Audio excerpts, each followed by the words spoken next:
بالله من الشيطان الرجيم بسم الله الرحمن الرحيم الحمد لله رب العالمين الرحمن الرحيم مالك يوم الدين إياك نعبد وإياك نستعين اهدنا الصراط المستقيم صراط الذين أنعمت عليهم غير المغضوب عليهم ولا الضالين.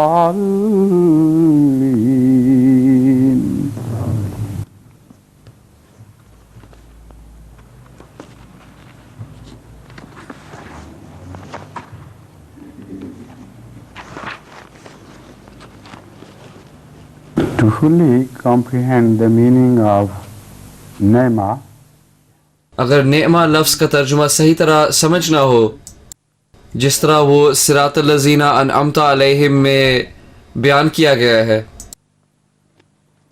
we turn to dictionary and then we start تو سب سے پہلے ہم نے لغت سے استفادہ کیا on this verse which I read to you.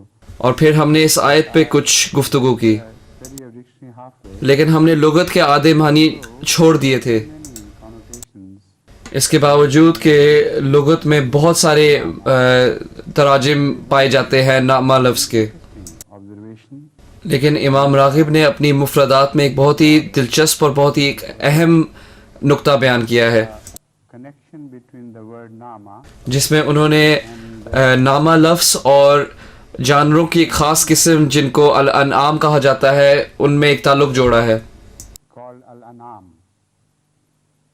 and Annam اور انعام ابل کو کہتے ہیں یعنی اونٹ کو. so Imam Raghib mentions this اس لحاظ سے امام راغب اس کا ذکر کچھ یوں بیان کرتے ہیں. where have I left that النام مختص بالإبل وجمعه أنعام وتسميته بذلك لكون الإبل عندهم أعظم نعمة لكن الأنعام تقال للإبل والبقر والغنم.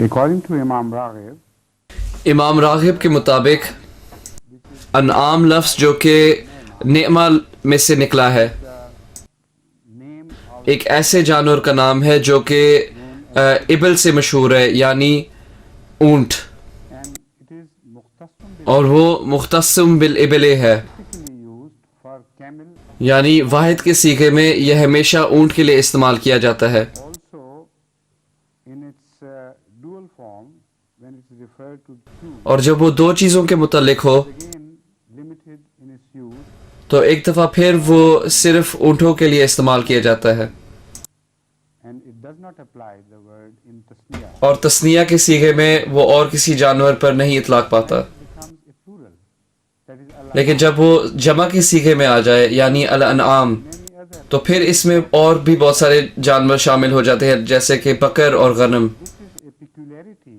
of this اس لحاظ سے یہ اس لفظ کی ایک خاصیت ہے کہ جب وہ یعنی نام لفظ کی خاصیت ہے کہ جب وہ واحد کے صیغے میں استعمال ہو تو یہ صرف ابل کے لیے ابل کے معنوں میں لیا جاتا ہے، اور جب جمع کے صیغے میں استعمال ہو تو الانعام بن جاتا ہے اور سارے جانور بھی آ جاتے ہیں، لیکن ہم اس بات کی وجہ کی طرف بعد میں آئیں گے.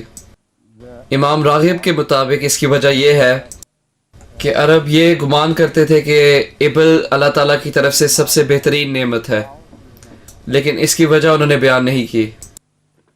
but this leads us to لیکن یہ ایک ایسی دلچسپ چیز ہے جو کہ ہمیں نعمہ لفظ کی تحقیق کے متعلق مزید بڑھاتی ہے، to اور اس کا سب سے بہترین نعمت کے ساتھ کیا تعلق ہے، یعنی نبوت کے ساتھ. کیونکہ ہم جب اس پہ زیادہ غور کریں گے تو آپ حیران ہوں گے کہ ان دونوں کے درمیان ایک تعلق ضرور ہے.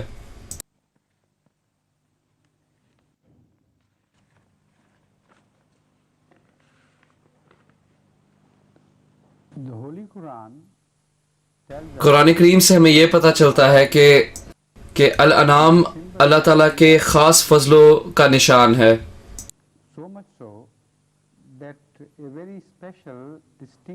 اس حد تک کہ الانعام کے متعلق قرآن کریم میں ایک خاص اصطلاح استعمال کی گئی ہے جس میں تمام قسم کے مویشی شامل ہو جاتے ہیں.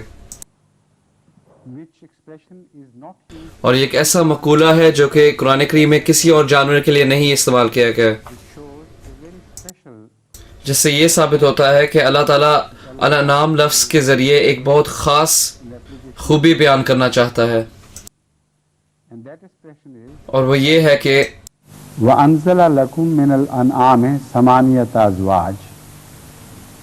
Allah has caused 8 pairs of اللہ تعالیٰ نے تمہاری خاطر الانعام کے 8 جوڑے تمہاری خاطر نازل کیے ہیں. اب یہ جانوروں کا نازل ہونے کا تصور ایک بہت ہی عجیب و غریب قسم کا تصور ہے،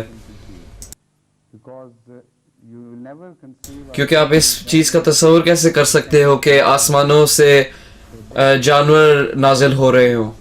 تو اس سے یہ پتہ چلتا ہے کہ انزلہ لفظ کے خاص معنی ہے. انزلہ میں یہ خاصیت ہے کہ جب کبھی بھی انزلہ لفظ کسی بھی چیز کی خوبیوں کو بیان کرنے کے لیے استعمال ہو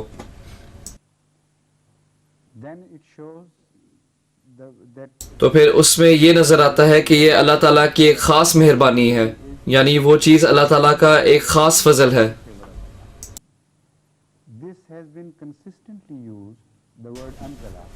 انزلہ کا لفظ اس طرح اور بھی بہت ساری چیزوں کے لیے استعمال ہوا ہے.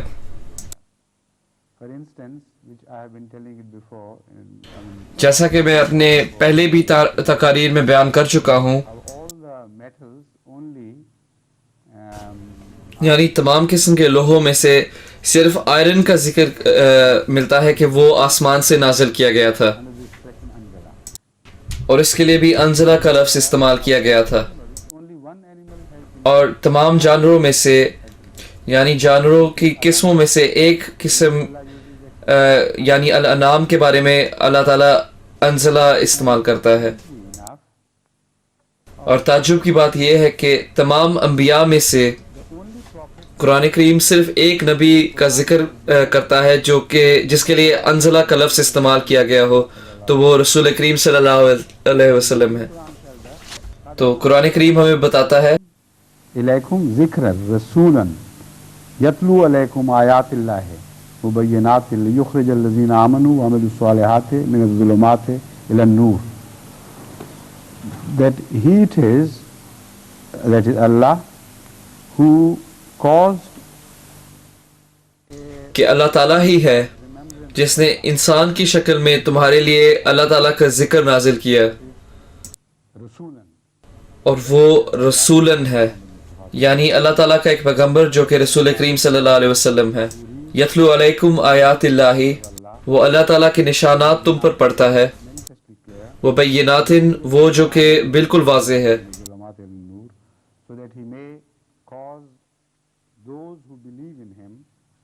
تاکہ اس کے ذریعے وہ لوگ جو اللہ تعالیٰ پر ایمان رکھتے ہیں وہ تاریکی کو چھوڑ کر روشنی میں آ جائیں.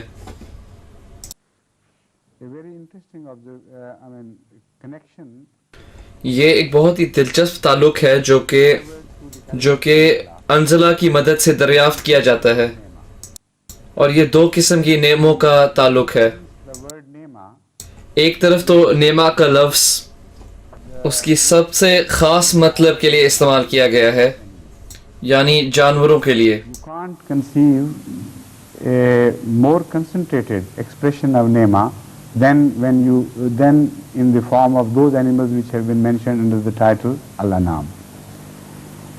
And also the very maximum of nema اور نیما میں سے جو اس کی سب سے زیادہ حیثیت رکھنے والے معنی نکل سکتے ہیں وہ نبیوں کے ہیں، اور ان میں سے سب سے اونچے درجے پر اور سب سے بہترین رسول کریم صلی اللہ علیہ وسلم ہے۔ اس لحاظ سے اس میں کوئی اتفاق نہیں یا اس میں کوئی شک نہیں کہ یہ دونوں نعمتیں جو اپنی نسل میں سب سے اونچے درجے پر ہیں، تو ان کے لیے انزلہ لفظ استعمال کیا گیا ہے، کیونکہ جیسے کہ میں نے آپ کو بتایا کہ انزلہ سے مراد جسمانی طور پر نازل ہونا نہیں ہوتا، ہو بھی سکتا ہے لیکن اس سیاق و سباق میں نہیں۔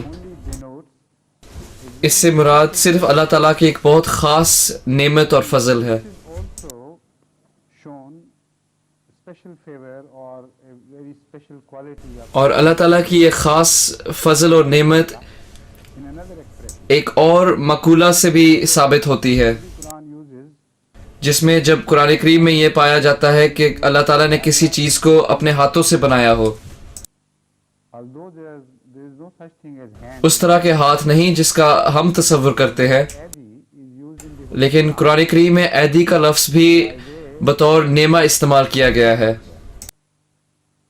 ad in itself has the sense of عید کا لفظ بھی خاص فضلوں کے لیے استعمال کیا جاتا ہے، and very special qualities.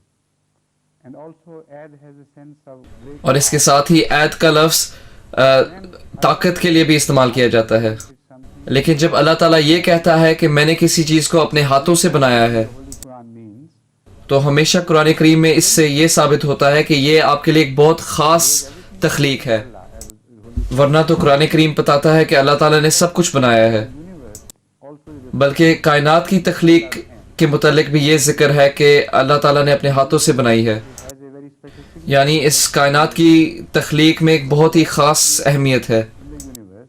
لیکن اس کائنات میں تمام چیزوں میں سے بعض ایسی ہیں جن کے بارے میں اللہ تعالیٰ نے اپنا خاص غور فرمایا، اور ان کے لیے کہا جاتا ہے کہ اللہ تعالیٰ نے ان کو اپنے ہاتھوں سے بنایا ہے۔ Anam again اور تعجب کی بات یہ ہے کہ ان تمام چیزوں میں سے انعام کا بھی ذکر آتا ہے، because we see کیونکہ قرآن کریم میں لکھا ہے أَوَلَمْ يَرَوْا أَنَّا خَلَقْنَا لَهُم مِّمَّا عَمِلَتْ أَيْدِينَا أَنْعَامًا فَهُمْ لَهَا مَالِكُونَ. Don't they observe? کیا وہ اس بات کا مشاہدہ نہیں کرتے Of all the best کہ تمام ان بہترین چیزوں میں سے جو ہم نے ان کے لیے بنائی ہے، ان میں سے انعام بھی ہے، یعنی تمام مویشی جانور، with our own hands. اور ان کو ہم نے اپنے ہاتھوں سے بنایا ہے۔ Anzala اسی طرح انزلہ والا مقولہ ادھر بھی اظہار کیا جاتا ہے، لیکن ایک اور طریق سے۔ coming to Hazrat sallallahu alaihi اب ہم رسول کریم صلی اللہ علیہ وسلم پر غور کرتے ہیں کہ کیا ان کا بھی اسی طرح ذکر ملتا ہے کہ ہم نے رسول کریم صلی اللہ علیہ وسلم کو اپنے ہاتھوں سے بنایا ہے؟ جی بالکل اسی طرح ہے، لیکن اکثر مفسرین اس نقطے کو نہیں سمجھ سکے۔ we read in the Holy Quran قرآن کریم میں سورہ سواد میں لکھا ہے 6 قال يا إبليس ما منعك أن تسجد لما خلقت بيدي. Whatever prevented you from bowing down تجھے کس بات نے روکا تھا کہ تو اس وجود کے سامنے سجدہ نہ کرے جس کو ہم نے اپنے ہاتھوں سے بنایا ہے؟ now this is normally اب translated by عمومی طور پر بعض مفسرین اس کا ترجمہ کچھ یوں کرتے ہیں applying to کہ وہ اس کا اطلاق حضرت آدم پر ڈال دیتے ہیں، Hazrat Masih Maud alayhi salatu wassalam لیکن حضرت مسیح موعود علیہ الصلوۃ والسلام نے ہمیں متعدد دفعہ یہ بات بتائی ہے کہ جب کبھی بھی حضرت آدم علیہ الصلوۃ والسلام کی تخلیق کا ذکر پایا جاتا ہے قرآن کریم میں، جہاں شیطان کو یہ حکم دیا جاتا ہے کہ وہ اس کو سجدہ کرے، تو اللہ تعالیٰ کے ذہن میں اس وقت جو سب سے پہلا خلیفہ اور سب سے بہترین خلیفہ ہوتا ہے وہ رسول کریم صلی اللہ علیہ وسلم ہے، is only the first اور حضرت آدم علیہ الصلوۃ والسلام اس خلافت کا پہلا مرحلہ ہے، جو ابھی ترقی پا کر وہ خاص چیز نہیں بنے جو کہ رسول کریم صلی اللہ علیہ وسلم تھے۔ اس طرح حقیقت میں آدم اور خلیفہ سے مراد دراصل رسول کریم صلی اللہ علیہ وسلم ہے، and all the rest who are referred اور تمام وہ لوگ جو کہ ان دو خطابات کے تحت مخاطب کیے گئے ہیں ان سب کی اس کے متعلق ایک ثانوی حیثیت ہے۔ in this place تو اس خاص جگہ پر sallallahu alaihi wasallam اس بات میں کوئی شک نہیں کہ رسول کریم صلی اللہ علیہ وسلم تخلیق میں سب سے کامل تھے، اور خلافت سے اصل مراد وہی تھے، اور حقیقی آدم وہی تھے جن کے لیے یہ تمام کائنات بنائی گئی تھی۔ لولا کا ما خلقت الافلاق، یہ بھی ایک ایسی روایت ہے جو کہ اسی موضوع پر روشنی ڈالتی ہے۔ یعنی اگر تو اس تمام تخلیق کا خاص مقصد نہ ہوتا تو پھر ہم اس کائنات کو بناتے ہی نہ، تو ہی اس کا مقصد تھا، کیونکہ وہ سب سے بہترین تھے۔ اس لحاظ سے ہمیں یہاں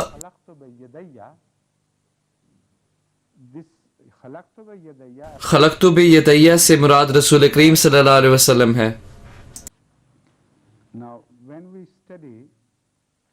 اب ہم جب اس سیاق و سباق سے نیما کے لفظ کو پر غور کرتے ہیں تو پھر ایک بہت ہی دلچسپ نقطہ قابل غور ہے، اور جب میں نے اس کو ملاحظہ کیا تو اس سے مجھے بہت خوشی ملی، اور میں چاہتا ہوں کہ میں وہ خوشی آپ کے ساتھ بانٹوں۔ عربی گرامر میں نامہ کے لفظ کے متعلق ایک بہت ہی عجیب سا انحراف پایا جاتا ہے، اور یہ انحراف اور کہیں نہیں پایا جاتا۔ یہ الانام لفظ کے متعلق ایک بہت ہی عجیب قسم کا مستثنا ہے۔ انام ابل کا واحد ہے، لیکن الانام سے مراد اس سے ملتے جلتے جانور بھی ہیں۔ لیکن آپ جب کبھی بھی انام کے لفظ کو واحد کے طور پر استعمال کرو تو آپ اسے اور کسی جانور کے لیے استعمال نہیں کر سکتے، یعنی گائے، بھینس یا بکری پر۔ یہ ایک ایسا جمع کا لفظ ہے کہ اس کی واحد کا صیغہ صرف ایک ہی جانور پر استعمال ہو سکتا ہے، اور وہ اونٹ ہے۔ اب سوال یہ اٹھتا ہے کہ ابل وہ خاص جانور کیوں چنا گیا ہے جو کہ نیما کی خاص توجہ ہے، لیکن بعض دوسرے جانور اس کی جمع کے صیغے میں آ جاتے ہیں لیکن واحد کے صیغے میں نہیں، گویا کہ وہ خاص جانور ہوں۔ یقیناً اس میں کوئی حکمت ہوگی، اور جب میں نے اس پر غور و فکر کیا تو مجھے اس کی وجہ بھی پتہ چل گئی کہ اونٹ وہ واحد جانور ہے جس میں تمام دوسرے جانوروں کی وہ خاصیتیں پائی جاتی ہیں جو کہ انسانیت کے لیے مفید ہوں۔ مثال کے طور پر گائے مفید جانور ہے، آپ اس کا گوشت کھاتے ہو اور اس کا دودھ پیتے ہو، لیکن ان سے کوئی پوستین نہیں نکلتی۔ بھیڑ کے پاس پوستین بھی ہے، دودھ بھی ہے اور گوشت بھی، لیکن یہ ایک ایسا جانور نہیں جس کے ذریعے آپ لمبے سفر کر سکو۔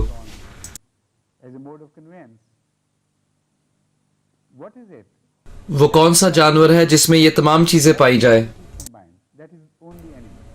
تو وہ صرف ایک ہی جانور ہے، اور وہ ہے ابل۔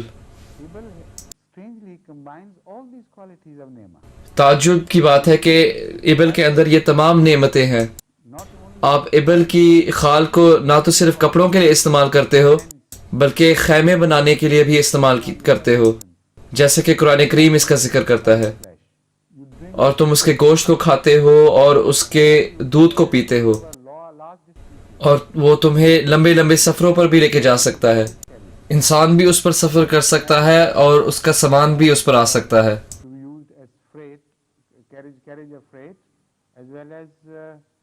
تو وہ سامان کو بھی رکھ سکتا ہے، اور جس طرح کہ گھوڑا یا گدھا انسان کو اپنے اوپر یا انسان اس پر سفر کر سکتا ہے، تو اس لحاظ سے بھی استعمال کیا جاتا ہے۔ تو اسی طرح ایک ہی جانور ہے جس میں تمام انعام کی خوبصورت صفات پائی جاتی ہیں، اور وہ ابل ہے، اور اسی لیے اس جانور کو خاص طور پر چنا گیا ہے کہ وہ انم کہا جائے، اور تمام دوسرے جانور اپنی خاصیتیں اس خاص جانور سے لیتے ہیں۔ اب جب آپ اس بات کو سمجھ جاتے ہو تو قرآن کریم کی ایک اور آیت ہمارے لیے حل ہو جاتی ہے، اور وہ ایک ایسی آیت ہے جو کہ بہت سارے مفسرین کے لیے ایک پہیلی بن کر رہ گئی ہے، وہ اس کو بالکل ہی نہیں سمجھ پاتے، لیکن جیسے ہی آپ نعمہ کو سمجھ جاتے ہو تو آپ کو اس کا حل بھی مل جاتا ہے اور مزید علم ملتا ہے۔ لہٰذا یہ ہے قرآن کریم کی دنیا جو کہ بہت ہی خوبصورت ہے، اور اس میں ہر چیز کا ایک دوسرے سے تعلق ہے۔ قرآن کریم کی آیت ہے افلا ينظرون الى الابل كيف خلقت والى السماء كيف رفعت والى الجبال كيف نصبت والى الارض كيف سطحت فذکر انما انت مذکر لست علیہم بمسیطر۔ اب لوگ ابل اور سما کے درمیان جو تعلق ہے اسے سمجھ ہی نہیں پاتے۔ ابل ایک بہت ہی لمبا جانور ہے، لیکن ابل سے بھی زیادہ لمبے جانور ہیں۔ آپ اس کا موازنہ آسمانوں کے ساتھ تو نہیں کر سکتے، لیکن پھر سوال اٹھتا ہے کہ ابل کا لفظ آسمانوں کے تعلق میں کیوں استعمال کیا گیا ہے؟ کیونکہ جنت تمام نعمتوں کی علامت ہے، یعنی وہ تمام نعمتیں جو کہ جنت سے نازل ہو کر ہمارے پاس زمین پر آتی ہیں، اور ہر وہ چیز جسے قرآن کریم نعمت کہتا ہے اس کے بارے میں کہا گیا ہے کہ وہ جنت سے آئی ہے۔ اور دنیاوی نعمتوں میں سے ایبل کے اندر تمام وہ چیزیں موجود ہیں جو کہ انسان کے لیے بہترین ثابت ہوں۔ اسی لیے آسمان کے ذکر کے فوراً بعد یا ایبل کے ذکر کے فوراً بعد یہ بات واضح کی جاتی ہے کہ یہ ایبل اس وجود کی تخلیق ہے جس نے آسمانوں کو بھی بنایا ہے۔ السماء سے مراد صرف آسمان نہیں بلکہ اس خالق کی طرف بھی اشارہ کرتی ہے جس نے اس کو بنایا، اور جو اس چیز کا ذمہ دار ہے کہ وہ تمام وہ اچھی چیزیں نازل کرے جو کہ انسان کے لیے بہترین ہو۔ لہٰذا یہ ہے ابل اور سما کے درمیان خاص تعلق۔ اس تعلق کو قائم کرنے کے بعد قرآن کریم ہماری توجہ جبال کی تخلیق کی طرف لے کر جاتا ہے، اور الی الارض کیف سطحت کہ زمین کیسے برابر کی جاتی ہے۔ اب ان دونوں آیات کے درمیان کیا تعلق ہے؟ وہ تعلق یہ ہے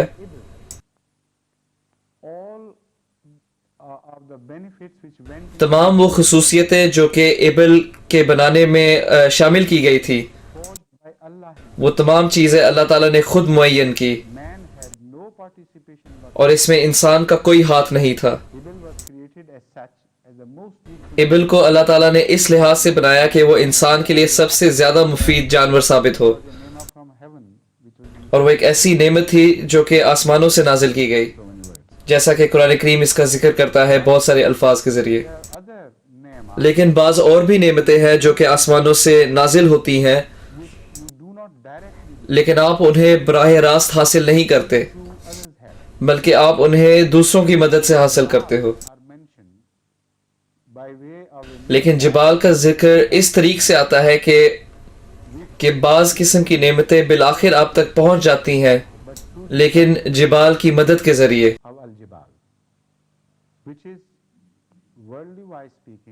اگر دنیاوی نظریے سے دیکھیں تو اس سے مراد بارش اور پانی ہے جو کہ تمام زندگیوں کی ذمہ دار ہے، اور اگر مذہبی نظریے سے دیکھیں تو اس سے وحی کا نازل ہونا ہے، اللہ تعالیٰ کی کتب کا نازل ہونا، اور یہ بھی عام بندے تک خود بخود نہیں پہنچتی، لیکن ایسے لوگوں کی مدد کے ذریعے جو روحانی لوگ ہوتے ہیں اور جن کی پہنچ اتنی اونچی ہوتی ہے گویا کہ جبال کی طرح۔ اور اسی لیے الجبل کا لفظ وحی کے سلسلے میں استعمال ہوتا ہے، یعنی جب حضرت موسیٰ علیہ السلام کو اللہ تعالیٰ کی طرف سے وحی نازل ہوئی، اس میں وحی کے ساتھ ایک بہت گہرا تعلق ہے، اسی لیے الجبال کا یہاں ذکر کیا گیا ہے، اور قرآن کریم کا خود بھی ذکر الجبل کے لفظ کے تحت کیا گیا ہے۔ لو انزلنا هذا القرآن على جبل۔ میں اس کی مزید وضاحت کروں گا۔ نبیوں کا اس انداز سے ذکر کیا گیا ہے کہ ان کے اندر جبل کی خاصیتیں ہوتی ہیں، لیکن پچھلی آیت کے ذکر میں جبل سے مراد اللہ تعالیٰ کی وحی ہے، جیسے کہ جبل اس بات کا ذمہ دار ہے کہ وہ بارش پیدا کرے، وہ بادلوں کو بارش کے پانی میں تبدیل کر دیتا ہے اور پھر وہ بہہ کر انسانوں تک پہنچ جاتا ہے۔ اسی طرح اللہ تعالیٰ جبل کے لفظ کو قرآن کریم میں اس طرح بیان کرتا ہے کہ اس سے مراد اللہ تعالیٰ کی وحی ہے انسانوں کے لیے۔ اور وہ واقعہ جس میں حضرت موسیٰ علیہ السلام پہاڑ کی چوٹی تک بلائے جاتے ہیں تاکہ ان پر وحی نازل ہو، تو یہ ایک ایسا سبق ہے جو ہم اس سے سیکھ سکتے ہیں، ورنہ اگر اللہ تعالیٰ چاہتا تو وہ زمین پر بھی ان پر وحی نازل کر سکتا تھا۔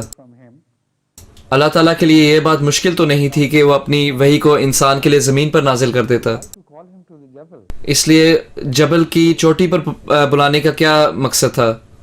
اس سے یہ اظہار کرنا تھا کہ یہ ایک بہت بڑی نعمت ہے، اور جبال سے مراد اللہ تعالیٰ کی شریعت اور اس کی کتب ہیں،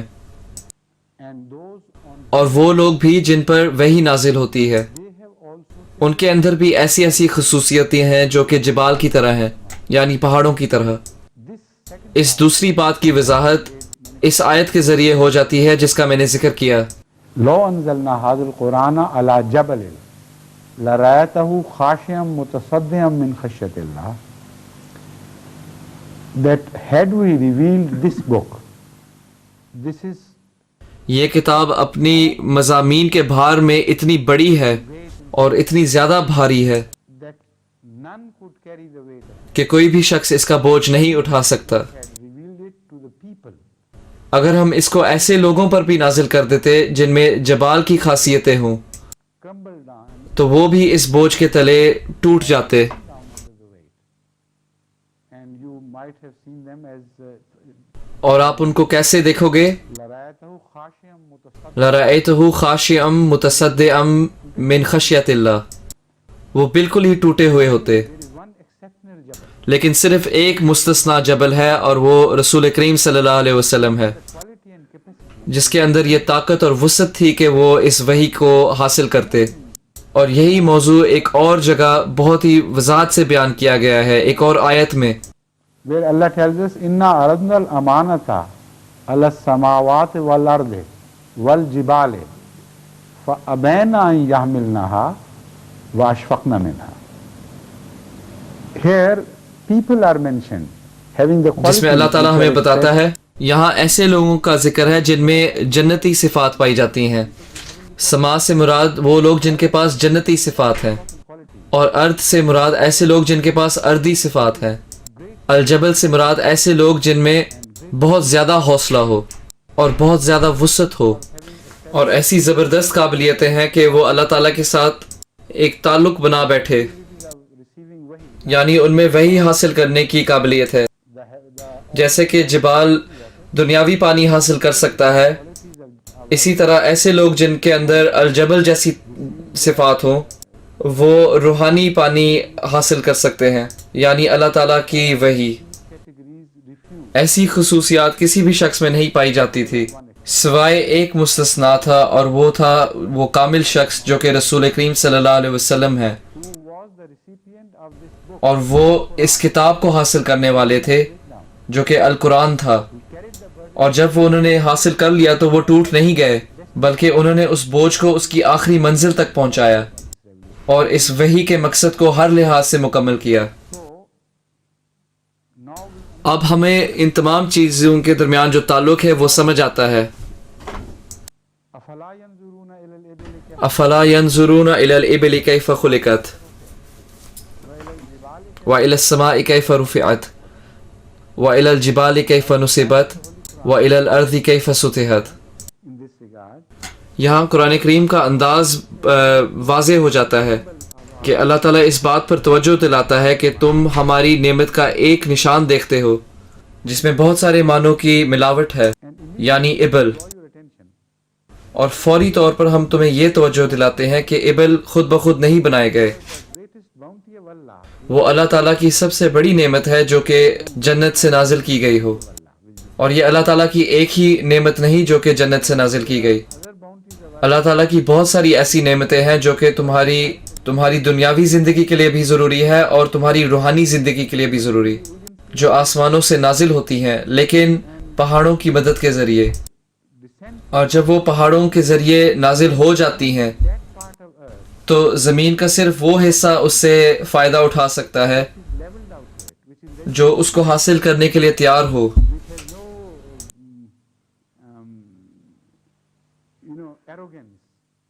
جس کے اندر کوئی تکبر نہ ہو.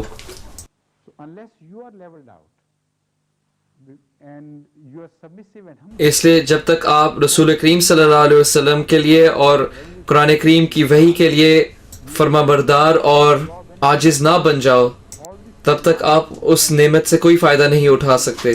یہ تمام نعمتیں جو رسول کریم صلی اللہ علیہ وسلم پر نازل ہو رہی تھی، وہ اس لیے نہیں نازل ہو رہی تھی کہ وہ خود بخود ان کو اپنے پاس رکھ لے.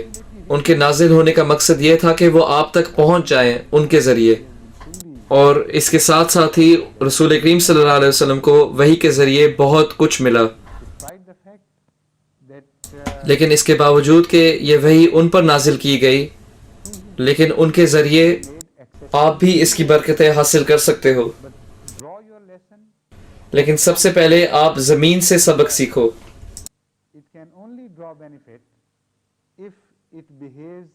وہ زمین صرف تب فائدہ اٹھا سکتی ہے جب وہ اس نازل ہوتے ہوئے پانی کے ساتھ عاجزی کا رویہ اختیار کرے. اور جب یہ کہا جاتا ہے کہ وہ زمین برابر کر دی جاتی ہے، اس سے یہ پتہ چلتا ہے کہ اس میں کوئی انانیت نہیں یا کوئی تکبر نہیں یا اس میں کوئی دھوکے کا پہلو نہیں. اس لیے جب یہ ترجمہ زمین کے متعلق استعمال ہوتا ہے تو اس کا تصور ایسا بنتا ہے کہ ایک ایسی زمین ہو جو بالکل برابر ہو اور وہ پانی حاصل کرنے کے لیے تیار ہے. اور اگر وہ برابر نہ ہو تو پانی حاصل کرنے کے بعد بھی اسے کوئی فائدہ نہیں ہوگا، کیونکہ ہر کسان اس بات کو اچھی طرح جانتا ہے کہ زمین کو برابر کرنا بہت زیادہ ضروری ہے اگر پانی میں سے زیادہ فائدہ نکالنا ہو. اور میں بھی اپنی زندگی میں کسان رہا ہوں، مجھے بھی اس کا تجربہ ہے، اور مجھے اس بات کا اچھی طرح پتہ ہے کہ فصلوں کی اگائی میں یہ سب سے ضروری چیز ہے. آج کل فصلوں کو پانی دینے کا جو طریقہ استعمال کیا جاتا ہے وہ بالکل ایسا ہی ہے جیسے کہ بارش کا پانی اس کو دیا جا رہا ہو، لیکن میں اس کی بات نہیں کر رہا. جب وہ بارش گرتی ہے تو آپ کو ہر لحاظ سے فائدہ ہوتا ہے، جہاں مرضی آپ ہو.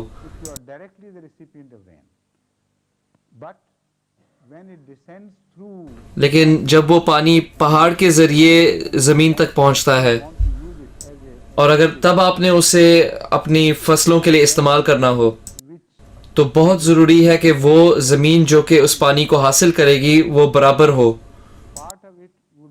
ورنہ اس کا کچھ حصہ خشک رہ جائے گا اور وہ بیج جو اس حصے پر پھینکے جائیں وہ بالکل نہیں اگیں گے.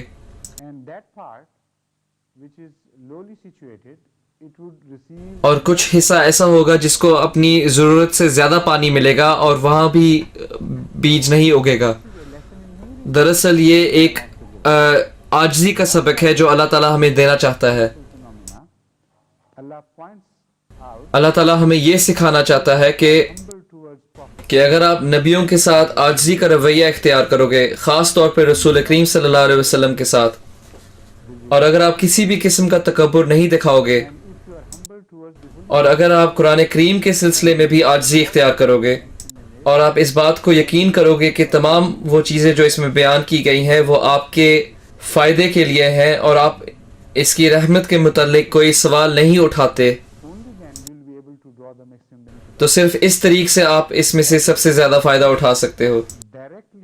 اس لحاظ سے یہ یہاں بالکل کھلے طور پر ایک نعمت نہیں بیان کی گئی، لیکن نعمت لفظ کے ترجمے کے تلاش میں ہم اس بہترین آیت تک پہنچ جاتے ہیں اور ہم اس قابل ہوئے کہ ہم اس آیت کو اچھی طرح سمجھ سکے، اور ہمیں اچھی طرح پتہ چل گیا ہے کہ ایک نعمت ہی تھی جس کا ذکر کیا جا رہا تھا.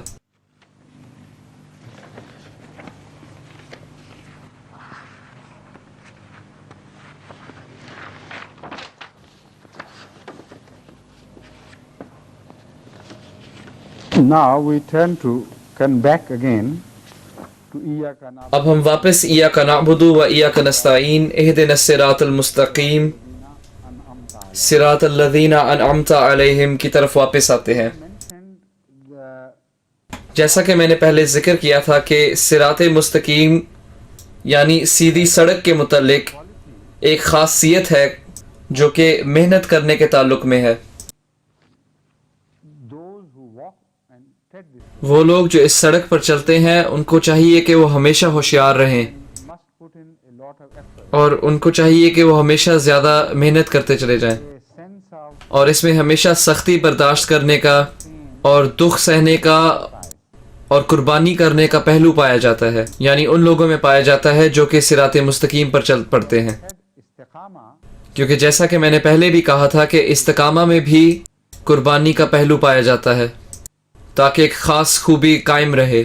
manifest in every expression of the word. اس لحاظ سے قرآن کریم میں جہاں کہیں بھی نعمہ کے لفظ کا ذکر ملتا ہے تو اسی چیز کا اظہار ہوتا ہے.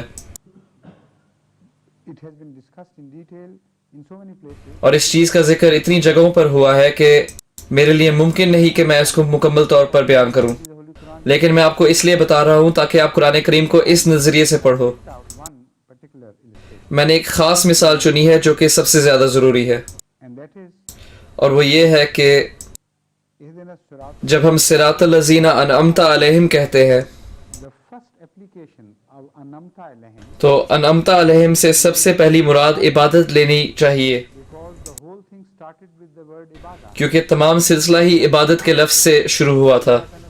ایاک نعبد و ایاک نستعین، تو ہی ہے جس کی ہم عبادت کرتے ہیں اور تو ہی ہے جس سے ہم مدد طلب کرتے ہیں. Now, Ibadah is the most important thing. عبادت وہ سب سے ضروری ذریعہ ہے جس کے ذریعے اللہ تعالیٰ سے مدد طلب کی جاتی ہے، اور یہ مدد ہماری طرف دوسری آیت میں آتی ہے، Mustaqim.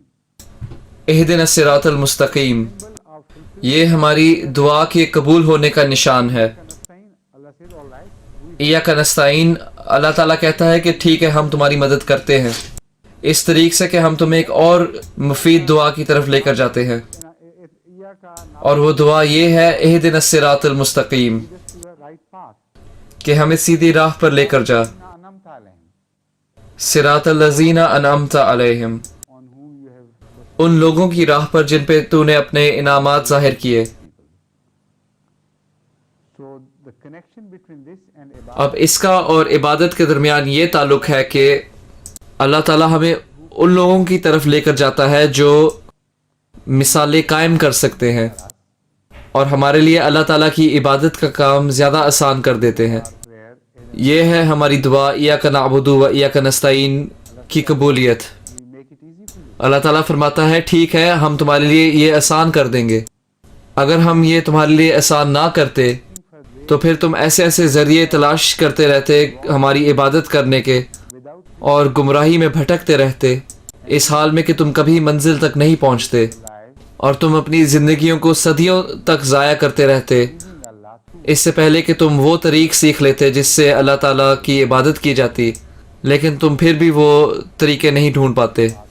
اس لیے ہم تمہیں ان لوگوں کی راہ پر لے کر جاتے ہیں، یا ہم تمہیں کہتے ہیں کہ تم دعا کرو کہ تم ان لوگوں کی راہ تک پہنچ جاؤ، we'll hear this prayer as well, which اور ہم اس دعا کو بھی قبول کریں گے جو ہم تمہیں سکھاتے ہیں کہ ہم تمہیں ان لوگوں کی راہ پر لے کر جاتے ہیں جن پر اللہ تعالیٰ نے اپنی نعمتیں نازل کی، so much اور وہ اس حد تک اس راہ پر چل پڑے ہیں کہ وہ راہ تمہارے لیے آسان کر دی گئی ہے، in which they have trodden the path اور جس طریق سے وہ اس راہ پر چل پڑے ہیں is made manifestly clear. وہ بھی بڑی وضاحت سے بیان کر دی گئی ہے اس روحانی کتاب میں. Has been اس لحاظ سے تمہاری تمام دعائیں مکمل طور پر قبول کر دی گئی ہیں، بلکہ تمہاری امید سے بھی زیادہ قبول کر دی گئی ہیں. اس لیے جب آپ قرآن کریم پر غور کرتے ہو how those اور ان لوگوں کی عبادت کے طریق کا حوالہ ڈھونڈتے ہو، who are یعنی وہ لوگ جنہوں نے اللہ تعالیٰ کی عبادت کی اور جن کی پہچان یہ ہے کہ وہ ایسے لوگ تھے جن کو اللہ تعالیٰ کی طرف سے انعام حاصل ہوئے، یعنی منعم علیہم گروہ، whole thing is made clear. تو اس وقت آپ کو سمجھ آتی ہے کہ یہ تمام سلسلہ آپ کے لیے آسان کر دیا گیا ہے. اب صرف اتنی سی بات ہے کہ اب آپ اس کو حاصل کر لو. اس کو پکڑ لو اور اپنے لیے استعمال کرنا شروع کرو. which has been made لیکن وہ ذکر جو قرآن کریم نے کیا ہے وہ تو اتنا زیادہ ہے impossible کہ ناممکن ہے کہ اس کو مکمل طور پر بیان کیا جائے، یہاں تک کہ اس محدود طریق میں بھی. just two examples اس لیے میں نے قرآن کریم میں سے صرف 2 مثالوں کا انتخاب کیا ہے to tell you how ibadah تاکہ میں آپ کو بتاؤں کہ عبادت کو کس طریق سے کرنا چاہیے inherent اور اس کے ساتھ کون سے خطرے آتے ہیں، and why ibadah cannot be performed اور یہ بھی کہ عبادت کیوں نہیں اللہ تعالیٰ کی مدد کے بغیر کی جا سکتی، during the performance of ibadah and before it. اور یہ بات بھی کہ جب آپ عبادت کر لو اور اس کے بعد بھی آپ کو کیوں اللہ تعالیٰ Help and favor کی مدد کو مسلسل طور پر مانگنے کی ضرورت ہے from the obligation, تاکہ آپ اس کے بعد بھی عبادت کر سکو. because as I told you, there is always کیونکہ جیسا کہ میں نے آپ کو بتایا کہ اس میں ہمیشہ خطرے کا پہلو بھی پایا جاتا ہے جس کے خلاف آپ کو جہاد کرنا پڑے گا جب آپ صراط مستقیم پر چلو. Holy Quran points it out very clearly. اس لحاظ سے قرآن کریم اس کا ذکر بڑے واضح طور پر کرتا ہے Among those who اور اس سب سے بہترین شخص کی مثال دیتا ہے جو اپنے خاص انعاموں کی وجہ سے چنا گیا، یعنی رسول کریم صلی اللہ علیہ وسلم. Sama Abdullah yad'uhu kadu yakununa alayhi libada. That even Muhammad Mustafa sallallahu alaihi wasallam is not کہ جب رسول کریم صلی اللہ علیہ وسلم بھی اپنے رب کی عبادت کے لیے کھڑے ہوتے ہیں تو ان کو بھی کبھی امن کے ساتھ اکیلا نہیں چھوڑ دیا جاتا. to جب کبھی بھی وہ عبادت کے لیے کھڑے ہوئے تاکہ وہ سجدے میں جھکیں اور اپنے رب سے اپنی وفاداری کا اظہار کرے، of the تو پھر بہت ساری ایسی طاقتیں جو کہ عبادت کے خلاف ہوں، satanic expressions and things یعنی شیطانی طاقتیں، تو ایسی طاقتیں ان کو ہر طرف سے گھیر لیتی ہیں attached to him. اور وہ ان کے ساتھ چپک جاتی ہیں اور کوشش کرتی ہیں کہ وہ ان کا دھیان ادھر ادھر کر دیں. Gigantic effort that he is capable اور یہ ان کی طرف سے ایک بہت بڑی محنت ہے کہ وہ تبدیل کے قابل ہیں، of concentrating entirely یعنی صرف اور صرف اللہ تعالیٰ پر توجہ کرنا. to the thought of Allah, to the memory of Allah. So if he is not even لہٰذا اگر رسول کریم صلی اللہ علیہ وسلم بھی ان طاقتوں سے نہیں بچے جو عبادت کے خلاف ہیں، how you lesser men تو پھر آپ جیسے عام لوگ کیسے بچ سکتے ہو؟ so you یہی تو سبق ہے. اس لیے ضروری ہے کہ آپ ان کی پیروی کرو، ان کی پیروی آپ عبادت کے طریق میں کرو in fulfilling اور عبادت کی ذمہ داریوں کو ادا کرنے میں کرو. to follow him you will not be able جب تک آپ ان کی پیروی نہیں کرو گے to as worship تب تک آپ بطور عابدین اپنی ذمہ داریاں نہیں ادا کر سکو گے. اب یہ وہ کون سی چیز ہے جو ان کے ارد گرد آ جاتی ہے؟ it was not in fact اس کا ذکر بھی قرآن کریم میں ملتا ہے. an embodiment دراصل یہ مکمل طور پر شیطان کا ایک وجود نہیں ہوتا، of Satan whatever form in whatever form it was اور نہ تو یہ اس لحاظ سے شیطان تھا جس طرح ہم اس کو جانتے ہیں، type of phenomena بلکہ یہ ایک اور ہی قسم کی چیز تھی، of اس فعل سے ملتی جلتی جب شیطان انسانوں پر حملہ کرتا ہے. we are told by the Holy کیونکہ قرآن کریم ہمیں بتاتا ہے کہ was so رسول کریم صلی اللہ علیہ وسلم اپنی سوچ میں اتنے زیادہ مشغول تھے betterment of the cause of the Muslim and کہ مسلمان کیسے بہتر ہو سکتے ہیں اور اسلام کیسے پھیل سکتا ہے، task اور ان کی روزانہ کی زندگی میں اتنے زیادہ کام تھے overlaid in me کہ وہ حد سے زیادہ ایسے کاموں میں مشغول ہو گئے تھے. started praying اور جب کبھی بھی وہ دعا کرنا شروع کرتے تو ان کے ذہن میں ایک دنیاوی سوچ نہیں تھی جو ان کو اللہ تعالیٰ کے ذکر سے بھٹکاتی تھی، بلکہ وہ اللہ تعالیٰ کے کام تھے جو ان کے ذہن کے ارد گرد تھے اور جو ان کو اللہ تعالیٰ کے ذکر سے بھٹکاتے تھے، this happened to those کیونکہ وہ ہمیشہ اس کے متعلق فکر مند رہتے تھے کہ صحابہ کا کیا ہوگا، کہ فلاں علاقے کے مسلمانوں کا کیا ہوگا، کہ ان جنگوں کا کیا بنے گا، یا جو مسلمانوں کے خلاف ظلم ہوئے ان کا کیا، اور اصحاب صفا کو کیسے کھلانا ہے. there was so much of Islamic اس لحاظ سے اسلام کے اتنے زیادہ کاموں کی فکر مندی تھی جنہوں نے ان کے ذہن کو گھیر لیا تھا، aloofness اس حد تک کہ اس مکمل علیحدگی جو کہ اللہ تعالیٰ کی عبادت کے لیے سخت ضروری ہے اس علیحدگی میں دخل اندازی ہو گئی تھی، because اور چونکہ وہ ایک بہت ہی نیک بندے تھے، he was the very paragon of virtue. وہ تو نیکی کا پیکر تھے، He received was of all اس لحاظ سے وہ رکاوٹیں جن کا انہوں نے سامنا کیا ان میں بھی ایک نیکی کا پہلو پایا جاتا تھا. لیکن ہم جیسے عام لوگ، ہم بھی اپنی ذاتی خواہشات کے بوجھ تلے ہوتے ہیں اور ہماری اپنی بھی ذاتی پریشانی ہوتی ہے. تو سوال یہ اٹھتا ہے کہ ہمارے ذہن کے گرد کیا چیز ہوگی جب ہم عبادت کے لیے کھڑے ہوں گے. in Allah's faith, ہمارے اندر اللہ تعالیٰ کے مذہب میں ترقی کے خیالات تو نہیں آئیں گے، but it would be maybe the advancement بلکہ ہمارے کاروبار میں ترقی کے خیالات ہوں گے، about our suffering losses, ہمارے دنیاوی نقصانات کے خیال آئیں گے، the thought of maybe اور ہمارے بیوی بچوں کے خیالات آئیں گے، clothes, of the ہمارے کپڑوں کے متعلق خیال آئیں گے، ہماری دنیاوی خواہشات کے خیال آئیں گے. there are hundreds and one, even thousands of thoughts. ہزار قسم کے خیالات ہیں جو ہر عبادت کرنے والے کے ذہن میں ہوتے ہیں. One lesson from تو اسے چاہیے کہ among those وہ ان بہترین لوگوں میں سے سبق حاصل کرے جو کہ انعمتا علیہم میں سے سب سے بہترین ہیں، جن پر اللہ تعالیٰ نے اپنے انعامات ظاہر کیے. So أنه لما قام عبد الله يدعوه كادوا يكونون عليه لبدا makes things easier for us.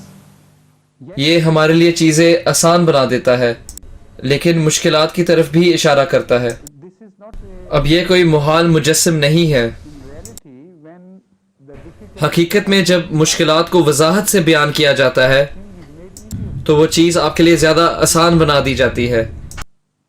اگر وہ مشکلات آپ سے چھپائی جائیں تو پھر وہ چیز آپ کے لیے زیادہ مشکل بن جاتی ہے.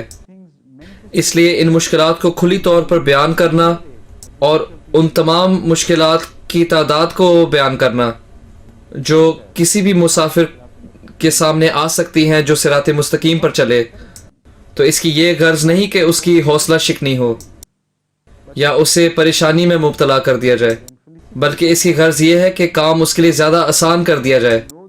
کیونکہ جب تک آپ کو کسی سفر کے خطروں کا نہ پتہ ہو تو آپ ان سے بچ نہیں سکو گے. جب تک آپ کو ذمہ داری کے بوجھ کا احساس نہیں ہوگا تب تک آپ اپنے اندر اتنی طاقت نہیں پیدا کر سکتے جس کے ذریعے آپ اس بوجھ کو اٹھاؤ. مثال کے طور پر اگر آپ ایک ایسی اینٹ اٹھاؤ جو کہ لگتی تو ایسے ہو کہ وہ کاغذ کی بنی ہوئی ہے لیکن حقیقت میں وہ مٹی کی بنی ہوئی ہوتی ہے، much smaller force, تو آپ نسبتاً بہت کم طاقت استعمال کرتے ہو اس اینٹ کو اٹھانے میں، اور ہو سکتا ہے کہ اس کام میں آپ اپنے جوڑ کو جھٹکا دے دو اور بعض دفعہ آپ کو ایک بہت لمبی چوٹ لگ جاتی ہے اس کی وجہ سے، less force, اور صرف اس وجہ سے کیونکہ آپ نے کم طاقت استعمال کی اور وہ چیز آپ کی سوچ سے زیادہ وزنی تھی. اس بات کے باوجود کہ اگر آپ کو پتہ ہوتا کہ یہ چیز اصل میں کتنی وزنی ہے تو آپ اس کو آسانی سے اٹھا سکتے تھے اور آپ کو کوئی چوٹ نہیں لگنی تھی.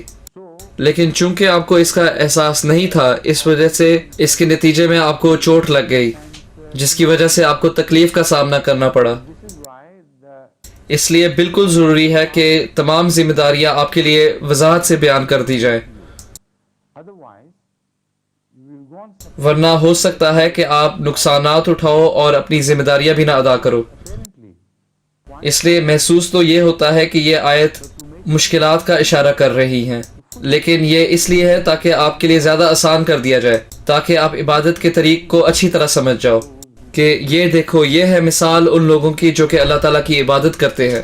اور رسول کریم صلی اللہ علیہ وسلم کی ذکر کے لیے جو لفظ استعمال ہوا ہے وہ عبداللہ ہے، اس کے باوجود کہ بعض اور انبیاء کا بھی ذکر عبد یا عباد کے ذریعے کیا گیا ہے، the singular title of Abdullah لیکن عبداللہ کا خطاب کسی اور کو نہیں دیا گیا سوائے رسول کریم صلی اللہ علیہ وسلم کے.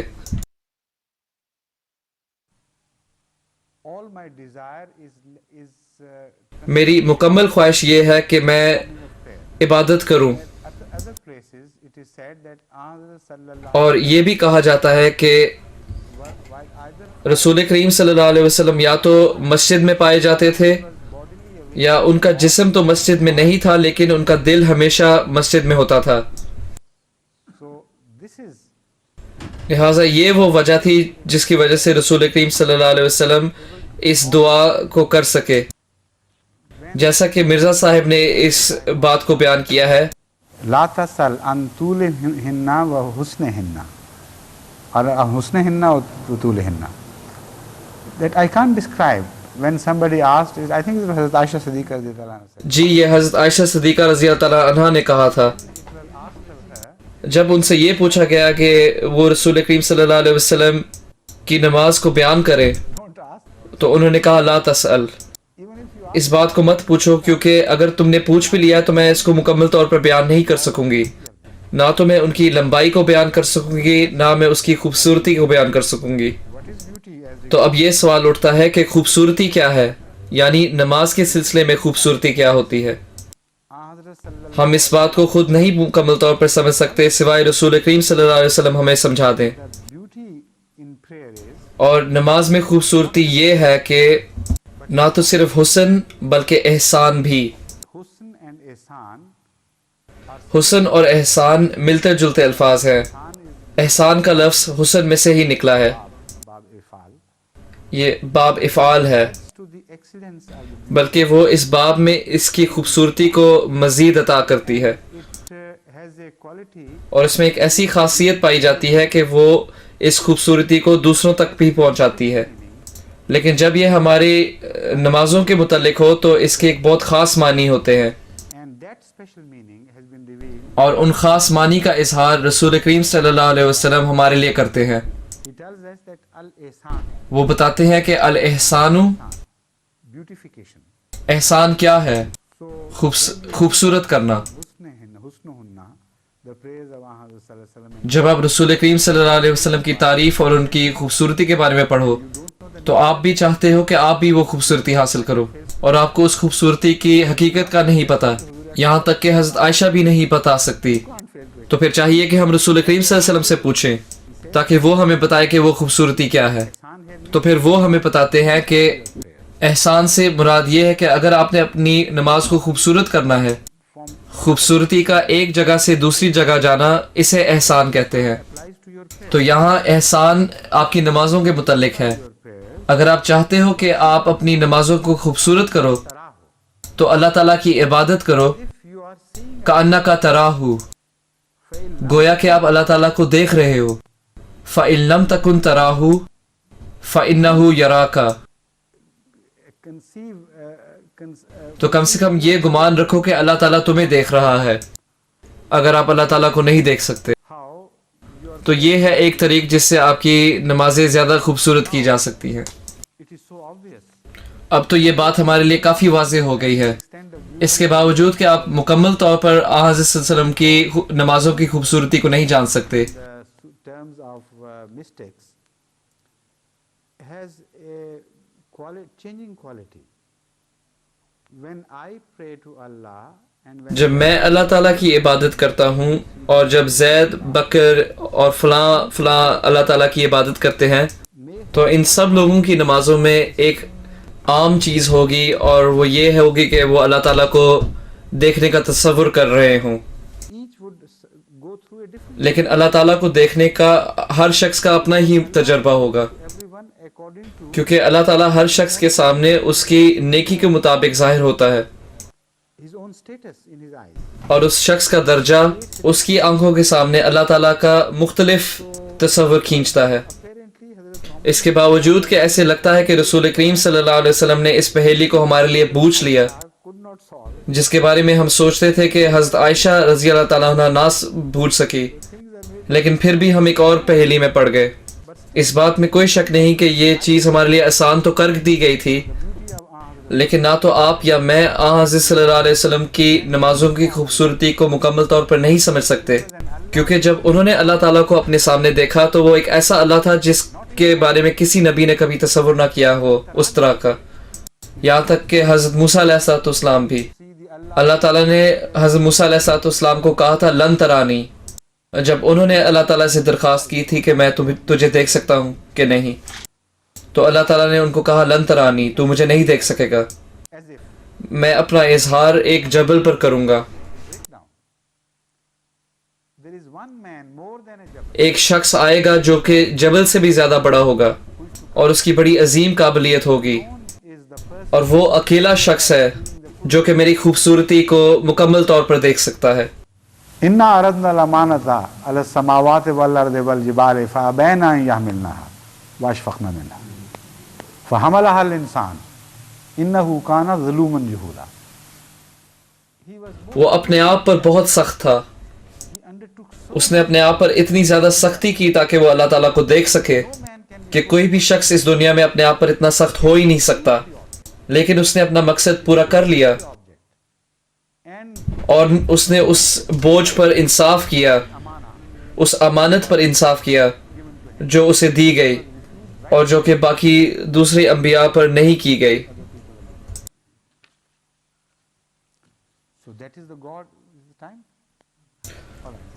تو یہ ہے وہ خدا جو کہ رسول کریم صلی اللہ علیہ وسلم کے سامنے ظاہر ہوا۔